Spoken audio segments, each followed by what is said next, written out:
अस्सलाम वालेकुम।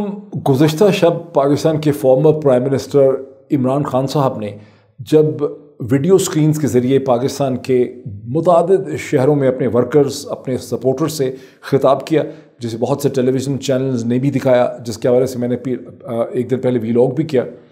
उसमें उन्होंने उसके इख्तिताम में ये कहा कि हमें सिर्फ इलेक्शंस नहीं चाहिए। उन्होंने वार्न किया कि हमें फ्री फेयर ट्रांसपेरेंट इलेक्शंस चाहिए, यानी हमें जेन्युइन इलेक्शंस चाहिए। और पंजाब के अंदर जिस किस्म की मैच फिक्सिंग की जा रही है इलेक्शन के नाम से, 17 जुलाई उनका इशारा था जहां बाय इलेक्शंस हो रहे हैं उन कॉन्स्टिट्यूंसीज़ में, 20 कौंसिल हलकों में, जहां PTI के मुनर्रफ अरकान को इलेक्शन कमीशन ऑफ पाकिस्तान ने 20 मई को डिस्क्वालीफाई किया था। तो उन्होंने कहा कि हमें ये मैच फिक्सिंग नहीं चाहिए, हमें जेन्युइन इलेक्शन चाहिए।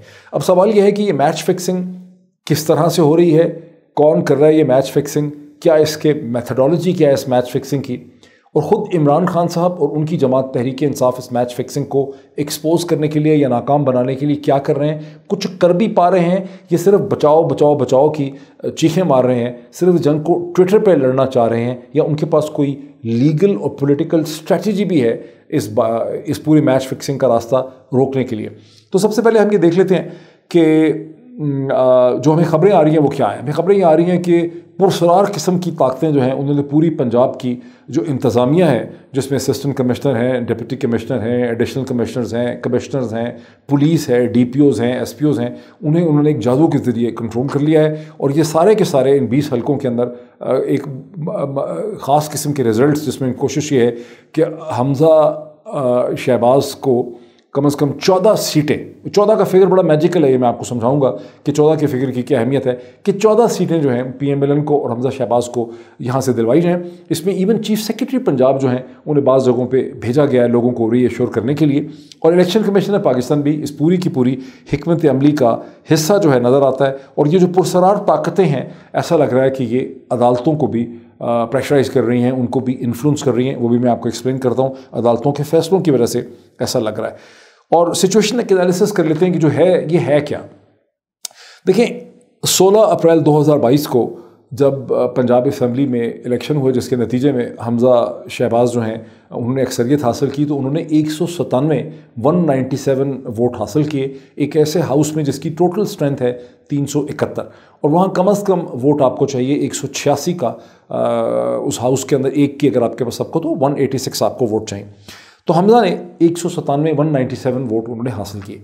मगर हमज़ा ने जो 197 वोट हासिल किए उसमें 25 वोट जो हैं वो तहरीक इंसाफ के मुनर्रफ अरकान के थे। इन 25 की डिवीज़न ये थी कि 20 इसमें से डायरेक्टली इलेक्टेड थे और 5 इसमें से रिजर्व सीट्स के लोग थे। अब इसके बाद होना तो ये चाहिए था कि इलेक्शन कमीशन ऑफ पाकिस्तान अगले 24, 36 या 48 घंटों में ये जो 25 अरकान थे, डिफेक्टर्स थे, जिनको तहरीक इंसाफ और बहुत से लोग मीडिया में लोटा लोटा लोटा कहते हैं, इन्हें इलेक्शन कमीशन डिस्क्वालीफाई कर देता फौरी तौर पे। लेकिन इलेक्शन कमीशन ने इस पूरे प्रोसेस को इतना डिले किया, इतना लटकाया कि साफ लग रहा था कि इलेक्शन कमीशन का दिल मान ही नहीं रहा, इलेक्शन कमीशन का दिल चाह ही नहीं रहा। इलेक्शन कमीशन कभी राइट देख रहा था, कभी लेफ्ट देख रहा था, कभी ऊपर देख रहा था, कभी नीचे देख रहा था, कभी 45 डिग्री के एंगल पे देख रहा था, कभी 120 डिग्री के एंगल पे देख रहा था। सो इलेक्शन कमीशन देख रहा था कि कहीं से सिग्नल आए कि मैंने क्या करना है। सो इलेक्शन कमीशन ने यानी इलेक्शन तो हो गया था 16 अप्रैल को, 16 अप्रैल से 16 मई तक 1 महीना गुजर गया। इलेक्शन कमीशन ने डिस्क्वालीफाई, हालांकि एप्लीकेशंस आ चुकी थी, लेकिन इन लोगों को डिस्क्वालीफाई मुनर्रफ अरकान को इलेक्शन कमीशन ने किया ही नहीं। इलेक्शन कमीशन ने सिर्फ उस वक्त फाइनल अपना एक्शन किया डिस्क्वालिफिकेशन का जब सुप्रीम कोर्ट ऑफ पाकिस्तान ने आर्टिकल 163A की इंटरप्रिटेशन और तशरीह कर दी। और वो भी बदकिस्मती से सुप्रीम कोर्ट ऑफ पाकिस्तान ने वो तशरीह जो है वो जाके कहीं की मई 2022 के तीसरे हफ्ते के अंदर, दूसरे तीसरे हफ्ते में जाके ये तशरीह की। हालांकि ये वो तशरीह थी, अगर सुप्रीम कोर्ट ऑफ पाकिस्तान यही तशरीह प्रेसिडेंट के रेफरेंस पे मार्च में या अप्रैल में कर देती, तो जो दिन हमें देखने पड़े हैं इस मुल्क में और इस वक्त हमारी मईशत का जो हाल है कि पूरी दुनिया के सामने हम कशकोल लेके भीख मांगते फिर रहे हैं, ये सूरत हाल हम पे होनी ही नहीं थी। बिकॉज एक चलती हुई हुकूमत जो एक बड़ी फ्रेजाइल किस्म की इकनॉमिक रिकवरी कर रही थी, उसको झटका मार के हटा दिया गया और एक ऐसे ताला आजमा आ गए जो सिर्फ अपने चक्रों में आए हुए थे, उनके पास किसी किस्म का कोई इकनॉमिक प्लान और एजेंडा नहीं था। बहरहाल coming back, supreme court of Pakistan ने जब ये फैसला दिया तो अब इलेक्शन कमीशन के पास कोई चारा बचा नहीं और इलेक्शन कमीशन ने दिल ना चाहते हुए हातम ताई की कब्र पे मार के अपनी दिल पे छुरी करके बहुत ही जबर करके ये जो 25 लोग थे इनको डिस्क्वालीफाई किया 20 मई 2022 को। अब जब डिस्क्वालीफाई किया तो इसमें से 20 डायरेक्टली इलेक्टेड थे, 5 जो थे वो रिजर्व सीट्स पे थे। तो पीटीआई ने तो नॉमिनेट कर दिया 5 लोगों को, लेकिन अब इलेक्शन कमीशन ऑफ पाकिस्तान ने, जिसको चाहिए था कि 24, 36 या 48 घंटों में इन्हें नोटिफाई कर दी थी, पंजाब असेंबली में उनकी सीट्स देती, लेकिन इलेक्शन कमीशन का एक बार फिर दिल ख़राब हो गया। एक दफ़ा फिर उन्होंने right left up and down 160 degree 120 degree 45 degree ऊपर नीचे उन्होंने देखना शुरू कर दिया कि कहीं से कोई डिवाइन सिग्नल आ जाए कि हमने क्या करना है। उसके बाद इलेक्शन कमीशन ऑफ पाकिस्तान ने एक एक्सप्लेनेशन निकाली, एक्सक्यूज़ निकाला कि जब तक बाय इलेक्शन नहीं होते ये जो 5 रिजर्व सीट्स के लोग हैं इनको हम नोटिफाई नहीं कर सकते। और क्यों नहीं कर सकते? इसलिए नहीं कर सकते कि इस पंजाब असेंबली के नंबर पूरे नहीं होंगे।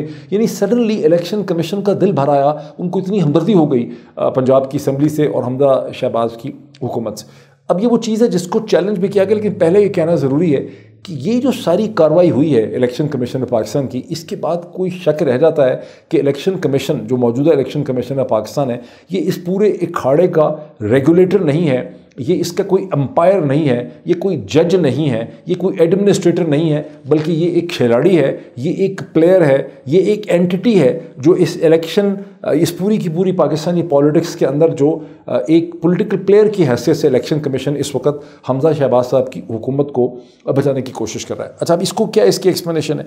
इसकी एक्सप्लेनेशन पहले तो ये देख लें कि इसके एक्सप्लेनेशन में असेंबली की जो सूरत हाल है उसे देखना बहुत ज़रूरी है। उसकी नंबर्स गेम, जिसकी मैंने कुछ स्लाइड्स भी बनाई हैं, कुछ अखबारी खबरें भी मेरी कोशिश है कि स्क्रीन के ऊपर आ जाए। देखिए, हमजा ने जब 197 वोट लिए तो उसमें से 25 मुनहरफ और यकीन के थे। आप 197 में से जब 25 निकालते हैं तो बाकी सिर्फ 172 रह जाते हैं, 172। जबकि आपको इस हाउस में अपनी सबकत और अपनी सिंपल मेजॉरिटी एक सीट की रखने के लिए 371 के हाउस के अंदर आपको 186 वोट चाहिए। सो जैसे ही वो लोग डिस्क्वालीफाई हुए हैं, और उनको फौरी तौर पर डिस्क्वालीफाई हो जाना चाहिए था इलेक्शन के अगले 24 घंटे में, जिनको इलेक्शन कमीशन ऑफ पाकिस्तान ने नहीं डिस्क्वालीफाई किया बिकॉज वो देखते रहे कहीं से इशारा आए। बहरहाल अगर ये डिस्क्वालीफाई हो गए तो उसके बाद जब ये 20 मई को हो गए तो हमजा की टोटल जो स्ट्रेंथ है वो पंजाब असेंबली में रह जाती है 173, 173। हालांकि चाहिए कितने? 186।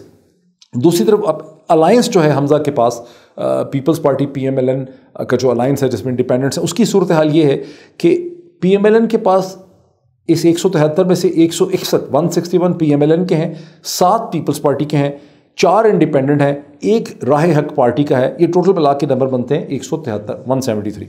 दूसरी तरफ सूरत हाल देख लेते हैं क्या है। दूसरी तरफ सूरत हाल ये है कि PTI, जिसके पास ये सारा ड्रामा शुरू होने से पहले 193, 193 अपने मेंबर थे, 10 मेंबर उनके पास PMLQ के थे, बाकी उनको ज़ाहिर है ये इंडिपेंडेंट जो इस तरह आ गए शायद उस तरफ थे।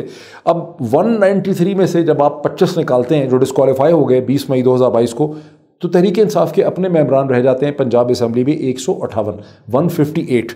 10 उनके पास हैं PMLQ के, वो हो गए 167, 168। 5 अगर उसमें उनको रिजर्व नोटिफाई हो जाते जो इलेक्शन कमीशन ने किए ही नहीं तो उनके पास हो जाते 173। अब उनके पास इस वक्त 173 में से 5 निकालें तो उनके पास 168 है। हमजा के पास 173, 173 हैं।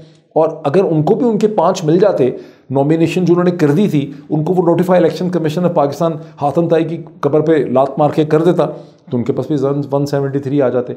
उसके बाद फिर लीगल इशू खड़ा होता कॉन्स्टिट्यूशनल कि इस हाउस में सबकत किसकी है, इसको लीड कौन करेगा, चीफ मिनिस्टर किसका होगा, स्पीकर का वोट किधर डलेगा, क्या डलेगा। ये नंबर्स गेम जो है खड़ी हो जाती, एक बड़ी फ्रेजाइल सिचुएशन होती। उससे इलेक्शन कमीशन ऑफ पाकिस्तान ने मेहरबानी करके हमजा शहबाज को बचा के रख लिया। तहरीक इंसाफ ने हमजा शहबाज का जो इलेक्शन था और उसका जो तरीक़ाकार था उसको 19 मई 16 उसको चैलेंज किया हुआ है, मई में किया हुआ है, पहले किया हुआ है, बल उसको चैलेंज किया। उसके एक दिन के बाद PMLQ ने भी चैलेंज कर दिया और फिर ज़ैनब उमर जो हैं जो तहरीक इंसाफ की, उन्होंने ECP ने जो ये जजमेंट की है कि हम लोगों को इसलिए डिस्क्वालीफाई नहीं कर सकते, इसलिए नॉमिनेट नहीं, इसलिए हम उसको नोटिफाई नहीं कर सकते रिजर्व सीट्स के 5 लोगों को बिकॉज असेंबली पर फ़र्क पड़ेगा। हालांकि ये ECP का काम नहीं है और इस किस्म की तशरीह इससे पहले पाकिस्तान की तारीख में इलेक्शन कमीशन पाकिस्तान ने कभी की नहीं। इसको भी हाई कोर्ट में चैलेंज किया हुआ है ज़ैनब उमर, गालिबन ज़ैनब जो है उनका नाम है। लेकिन अब होता क्या है कि हाई कोर्ट्स पे जब ये एप्लीकेशन की पिटिशन जाती हैं तो लाहौर हाई कोर्ट उन पिटिशन्स की लंबी लंबी तारीखें देने शुरू कर देता है, 10 दिन, 15 दिन, 20 दिन, और उसका भी कोई फ़ैसला जो है वहाँ से नहीं हो पाता। अभी जो सारी सूरत हाल आपके सामने मैंने डेवलप कर दी, इसको मज़ीद तो मेरा ख्याल है कुछ कहने की ज़रूरत नहीं है, इसके लिए कोई एडजेक्टिव्स की ज़रूरत नहीं है एक्सप्लेन करने के लिए कि क्या ड्रामा हो रहा है। मैंने आपको पहले ही बताया कि कुछ पुरसरार ताकतें ऐसी हैं जो तमाम मोहरों को कंट्रोल कर रही हैं, अदालतों को इन्फ्लुएंस कर रही हैं, इंतज़ामिया को इन्फ्लुएंस कर रही हैं, और मकसद उसका जो है वो ये है कि हमज़ा शहबाज जो हैं उनको 14 सीटें कम अज़ कम दिलवाई जाएँ इन 20 में से 17 जुलाई के इलेक्शन में। जब 14 सीटें मिलती हैं, वो भी अरिथमेटिक जो है वो मैंने स्लाइड एक बनाई हुई है, मैं आपको दिखाता हूँ, क्योंकि हमज़ा को अगर 14 सीटें इस इलेक्शन में मिलती हैं तो हमज़ा को फिर टोटल नंबर उनका बन जाएगा 187, और यूँ हमज़ा पंजाब के चीफ मिनिस्टर 17 जुलाई के बाद रह सकेंगे। On the other hand Tehreek Insaf को अगर 14 सीटें मिलती हैं तो तहरीक इंसाफ के फिर भी नंबर जो हैं वो कहीं 183 या 184 बनेंगे, और उनको फिर भी 3 मेंबर कम होंगे, 2 मेंबर मज़ीद उनके कम होंगे 185, 186 तक पहुँचने के लिए। इसका मतलब है कि तहरीक इंसाफ को ये जो 17 जुलाई के इलेक्शन है इसमें 16 या 17 सीटें जीतने की ज़रूरत है हमज़ा को नाकाम बनाने के लिए और पंजाब असम्बली तोड़ने के लिए या अपनी मर्ज़ी का चीफ मिनिस्टर लाने के लिए। यहाँ ये सवाल उठता है कि तहरीक इंसाफ इस हवाले से क्या कर रही है। बयान ज़रूर दे रही है, ट्विटर पे भी बातें कर रही है, एप्लीकेशंस और पिटिशंस भी कोर्ट्स के सामने डाली हैं, लेकिन क्या कोई फ़ाल किस्म की मीडिया स्ट्रैटेजी, फ़ाल किस्म की लीगल स्ट्रैटेजी, क्या फ़ाल और फंक्शनल किस्म की पॉलिटिकल स्ट्रैटेजी जो है वो तहरीक इंसाफ ने अनलीश की है। इमरान खान साहब ने ज़रूर कहा है कि 8 या 10 जुलाई को मैं अपनी एक अगली कॉल दूंगा, लेकिन यहाँ पर तहरीक इंसाफ को बहुत कुछ करने की ज़रूरत है। तहरीक इंसाफ को पूरे पाकिस्तान को इस इलेक्शन के बारे में अवेयरनेस देने की ज़रूरत है, ताकि ये जो 20 हलके हैं यहाँ के लोगों को एहसास हो कि पूरा पाकिस्तान देख रहा है कि इन हलकों में क्या था। पंजाब की इंतज़ामिया को पता हो, पुरसरार जो ताकतें हैं, जो खुदा के पुरसरार बंदे हैं, उन्हें पता हो कि पूरा पाकिस्तान देख रहा है। पूरे पाकिस्तान के मीडिया को एक अवेयरनेस देने की ज़रूरत है। पूरे पाकिस्तान को ये पता होना चाहिए कि जो 20 हलके हैं इनका साइज़ कितना है, इनकी डेमोग्राफी कितनी है, ये जितने भी हलके हैं इनके नाम क्या हैं, इस हलके में रजिस्टर्ड वोटर कितने हैं, इसमें आदमी कितने हैं, इसमें औरतें कितनी हैं, इसकी एज प्रोफाइल कितनी है, कितने लोग हैं जिनकी उम्र 18 से 24 बरस है, कितने वोटर हैं जिनकी उम्र 24 बरस से 35 बरस है, कितने वोटर हैं जिनकी उम्र 35 बरस से 45 बरस है, कितने वोटर हैं जिनकी उम्र 45 बरस से लेके 55 बरस है, कितने हैं जिनकी उम्र 55 बरस से 65 बरस या उससे ज़्यादा है। कि तमाम जिम्मेदारी जो है ये तहरीक इंसाफ की बनती है, किसी और की नहीं बनती। वो इन्फॉर्मेशन लेकर मीडिया के सामने आएंगे, सोशल मीडिया पे फैक्ट्स एंड फिगर्स को रिलीज़ करेंगे, तो लोगों में एक दिलचस्पी पैदा होगी, शऊर पैदा होगा, उनको समझ आएगी। इन हलकों के अंदर जो वोट मैनेजर्स हैं, जो नोटेबल हैं, यूनियन काउंसिल्स के लोग हैं, उन्हें ये एहसास होगा कि ये कोई इन हलकों का मसला नहीं है, पूरा पाकिस्तान जो है वो खड़ा हमें देख रहा है कि इन हलकों के अंदर क्या होना है। बिकॉज ये जो इलेक्शन होना है ना 17 जुलाई का, मैं आपको बता रहा हूँ, यहाँ पाकिस्तान की सियासत का, पाकिस्तान की तकदीर का फैसला हो जाना है। इसको सिंपल तरीके से देखने में ये है कि हमज़ा जीत जाएंगे तो हमज़ा रह जाएंगे, हमज़ा नहीं जीतेंगे कुछ और है। लेकिन ये जो सारा ड्रामा मैंने आपको एक्सप्लेन किया, मैं ये समझता हूँ कि ये पंजाब की सियासत का, ये हमज़ा का, ये PTI का, ये इमरान खान का मसला नहीं है। यहाँ फ़ैसला होना है पाकिस्तान की सियासत का, पाकिस्तान के मुस्तकबिल का, कि इस रियासत में चलना क्या है, इसकी डायरेक्शन जो है वो क्या होगी। इसकी एग्जांपल मैं आपको ये देता हूँ कि अगर आपकी गाड़ी पेट्रोल या सुपर पे चलती है और उसमें आपको पता है कि एक ज़माने में बहुत मशहूर था, अभी होता है कि नहीं मुझे नहीं पता, कि पेट्रोल पंप वाले जो हैं वो मिट्टी का तेल या केरोसिन ऑयल भी पेट्रोल में डाल दिया करते थे, टैंकर वाले डालते हैं। तो अगर पेट्रोल के अंदर आप 5% या 10% या 12 या 13% मिट्टी का तेल डालते हैं, शायद 15% डालते हैं, तो गाड़ी चल जाती है, नॉकिंग करती है, झटके मारती होती थी एक ज़माने में गाड़ी। लोग कहते थे पेट्रोल गंदा आ गया, इसमें कचरा आ गया। लेकिन अगर आप उसके अंदर 50% मिट्टी का तेल डाल देंगे तो गाड़ी झटके मार के बंद हो जाएगी, गाड़ी नहीं चलेगी। पाकिस्तान का ये जो पूरा इंतज़ामी ढांचा है, ये जो पूरा कानूनी ढांचा है, ये जो पूरा क्रिमिनल जस्टिस सिस्टम है, जिसके अंदर इलेक्शन कमीशन ऑफ पाकिस्तान है, पाकिस्तान की निचले दर्जे की अदालतें हैं, डिस्ट्रिक्ट मैनेजमेंट ग्रुप है, पुलिस है, ये पुरसरार ताकतें हैं, इन सब ने मिलकर एक ऐसी सूरत हाल इस रियासत में पैदा कर दी है जिसमें 50% भी सच नहीं बचा। कोई रियासत सख्ती से चल सकती है, थोड़ा जुल्म सितम से चल सकती है, इकनॉमिक बुरे हालात हों तो चल सकती है, लेकिन एक रियासत जो सारी की सारी, जिसकी पूरी सियासत, पूरा ढांचा जो है वो झूठ के ऊपर खड़ा हुआ, उसने कितनी देर चलनी, उसने कितनी देर वो रियासत जो है वो चल सकती। ये वो चीज़ है जो आपको जहन में रखें जब आप ये कहते हैं कि दुनिया जो है हमें एक ख़ास जाविये से और एक ख़ास तरीके से देखती है, दुनिया हमारी इज़्ज़त क्यों नहीं करती है, दुनिया हमारे पासपोर्ट की क्यों नहीं इज़्ज़त करती। ये वजूहात हैं कि जिस वजह से नहीं करती है, बिकॉज अल्टीमेटली ये सब चीज़ें दुनिया को पता चलती हैं कि इस मुल्क को किस तरह से चलाया जा रहा है, किस तरह से हाँका जा रहा है। मुझे आखिर में एक सीन याद आता है, एक बहुत बरस पहले मैंने एक फ़िल्म देखी, 10 कमांडमेंट्स, बहुत पुरानी फिल्म है, 1956 में बनी थी। उसमें मोसेस का रोल जो है वो प्ले किया, हॉलीवुड की फिल्म है, और मोसेस का, हज़रत मूसा अलैहिस्सलाम का रोल प्ले किया चार्ल्टन हेस्टन ने। और उस फिल्म में फ़िरौन जो है, फ़ैरो, वो बना हुआ था बहुत ही मशहूर एक्टर यूल ब्रेनर, दोनों ही बड़े मशहूर एक्टर थे। उस फिल्म के आखिर में, आखिरी 10 मिनट में एक सीन आता है जहाँ पर यहूद जो हैं, यहूदियों को हज़रत मूसा लीड कर रहे हैं, मोसेस इज़ लीडिंग देम, और वो मिस्र से निकल के फ़लस्तीन की तरफ जाना चाहते हैं, दौड़ना चाहते हैं। उनके ताक़ुब में फ़िरौन की फ़ौज जो है वो उनका पीछा ताक़ुब कर रही है, और वो दरियाए नील पे पहुंच जाते हैं। और जो फ़ैरो है, जो फ़िरौन है, वो यूल ब्रेनर एक पहाड़ी के ऊपर खड़ा होकर, यूल ब्रेनर ये सीन देखता है कि आगे दरियाए नील है, पीछे उसके आगे यहूदी खड़े हैं, पीछे उसकी फ़ौज है और आगे दरियाए नील है। तो वो वहाँ पे खड़ा एक डायलॉग बोलता है बड़ा सीरियसली, वो कहता है कि the God of Moses is not a good general. होता उसके बाद ये है फिल्म में कि दरियाई नील फट जाता है और यहूद जो हैं दरियाई नील में से गुजरते हैं, और ये बिब्लिकल भी है, ये कुरान में भी है। और जब मोसेस और जो फ़ैरो की फ़ौजें उसमें दाखिल होती हैं तो दरिया दोबारा इकट्ठा हो जाता है और फ़िरौन की फ़ौज जो है वो तबाह हो जाती है। ये तो खैर चलें फ़िल्म थी और बिब्लिकल कहानी है। ये जो सारा आर्किटेक्चर खड़ा किया है सियासत का गुज़िश्ता 10-15 हफ़्तों में, 12 हफ़्तों में पाकिस्तान में, और जो पंजाब की सूरत हाल मैंने आपके सामने एक्सप्लेन की है, ये इतना रिडिकुलस है, ये इतना मज़क्का खेज़ है, ये इतना अजीब व गरीब है, और इसका ये पूरा आर्किटेक्चर इतना जो है यानी इतना ये कमज़ोर और फ्रेजाइल किस्म का आर्किटेक्चर है कि इससे दो चीज़ें पता चलती हैं। एक तो ये कि आर्किटेक्चर बनाने वाले दो या तो बहुत ही अनइंटेलिजेंट लोग हैं या बड़े ही जालिम लोग हैं, और सिर्फ़ और सिर्फ उनकी कंसिडरेशन जो है वो ज़ाती खुदगर्जी, अपना माल पैसा, अपना मुफाद उनके सामने, पाकिस्तान की रियासत, पाकिस्तान के लोगों के साथ जो है उनको किसी किस्म की हमदर्दी और कोई कंसिडरेशन उनकी जो है वो नहीं है। ये था मुझे बेसिक मेरा मैसेज है आज की इस वीडियो का।